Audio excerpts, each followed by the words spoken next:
আসসালামু আলাইকুম। সবাই আশা করি ভালো আছেন এবং বর্তমান পরিবেশ আবারও হয়তো খারাপের দিকে যাবে কিনা বুঝতে পারতেছি না।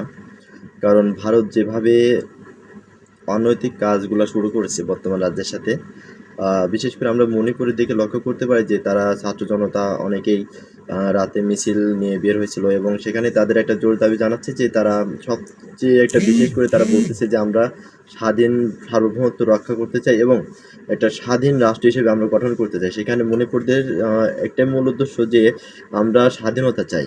কারণ স্বৈরাচার যেভাবে নরেন্দ্র মোদী সরকার যেভাবে তারা হচ্ছে রাষ্ট্র পরিচালনার দায়িত্ব পালন করতেছে, আসলে এই বিষয়টা খুবই দুঃখজনক আর এতটা মানে ধর্মান্তরিতভাবে কাজ করতেছে যে সেখানে বিভিন্ন ধরনের মুসলিম, হিন্দু, মুসলিম সবাই আছে।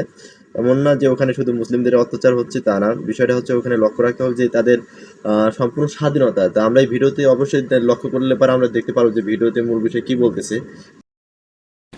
ভারত থেকে আলাদা হয়ে স্বাধীনতার ঘোষণা দিলেন মণিপুরের নির্বাসিত নেতারা। মঙ্গলবার লন্ডন থেকে ভিডিও কনফারেন্সের মাধ্যমে প্রবাসী সরকার গঠনের কথা জানান তারা।